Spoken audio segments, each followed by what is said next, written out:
আকাশচুম্বী শুল্ক আরোপের জন্য বরাবরই আলোচনায় থাকেন মার্কিন প্রেসিডেন্ট ডোনাল্ড ট্রাম্প। এবার সেই আলোচনায় তিনি নতুন করে ঘি ঢাললেন। কানাডাকে বাণিজ্যের মানচিত্র থেকে মুছে ফেলার চরম হুমকি দেওয়ার মধ্য দিয়ে দেশটির পণ্যের উপর এবার সরাসরি 100% শুল্ক আরোপের হুঁশিয়ারি দিয়েছেন তিনি। কিন্তু হঠাৎ কেন এই সিদ্ধান্ত? বিস্তারিত সাদিয়া সিদ্দিকার রিপোর্টে।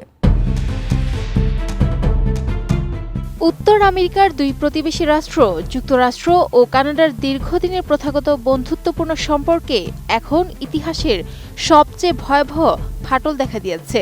চীনের সঙ্গে কানাডার ক্রমবর্ধমান বাণিজ্যিক ঘনিষ্ঠতাকে কেন্দ্র করে উত্তেজনার পারদ এখন তুঙ্গে। মার্কিন প্রেসিডেন্ট ডোনাল্ড ট্রাম্পের চরম হুঁশিয়ারি দুই দেশের বাণিজ্যে এক মহাপ্রলয়ের ইঙ্গিত দিচ্ছে।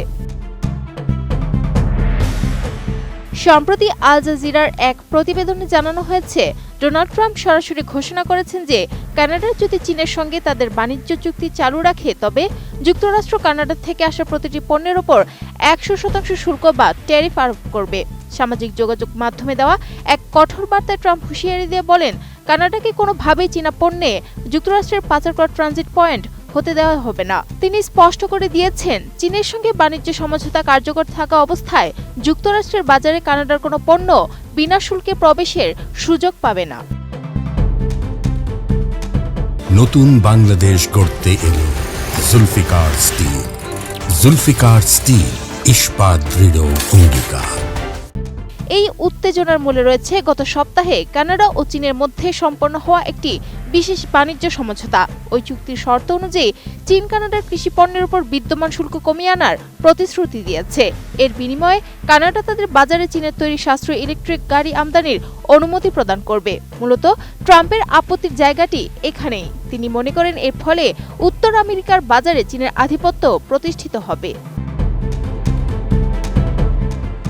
তবে ট্রাম্পের এই কড়া অবস্থানের মুখে কানাডার বাণিজ্য মন্ত্রী আত্মপক্ষ সমর্থন করে জানিয়েছেন, চীনের সঙ্গে কোনো মুক্ত বাণিজ্য চুক্তি হচ্ছে না, বরং এটি দীর্ঘদিনের কিছু শুল্ক সংক্রান্ত সমস্যার সমাধান মাত্র। প্রধানমন্ত্রী মার্ক কার্নি এ বিষয়ে সরাসরি কোনো মন্তব্য না করলেও পরিস্থিতি যে জটিল তা স্পষ্ট।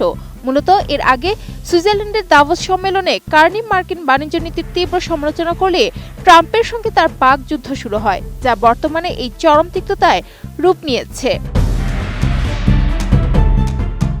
রাজনৈতিক বিশ্লেষকদের মতে, কানাডা এখন এককভাবে যুক্তরাষ্ট্রের উপর অর্থনৈতিক নির্ভরতা বজায় রাখতে আগ্রহী নয়। বৈশ্বিক বাণিজ্যে নিজেদের অবস্থান সুসংহত করতে তারা এখন চীন, ইউরোপীয় ইউনিয়ন সহ বিশ্বের অন্যান্য পরাশক্তির সঙ্গে সম্পর্ক জোরদার করছে। অন্যদিকে ট্রাম্পের কঠোর রক্ষণশীল নীতি ও 100% শুল্কের হুমকি দুই দেশের মধ্যকার সরবরাহ চেইনকে বড় ধরনের ঝুঁকির মুখে ফেলেছে। বর্তমান এই ভূরাজনৈতিক প্রেক্ষাপটে বিশ্লেষকরা একমত যে যুক্তরাষ্ট্র কানাডা সম্পর্ক এখন তার ইতিহাসের সবচেয়ে অন্ধকার ও অস্থির সময় পার করছে। Sadia Siddika, ATN news.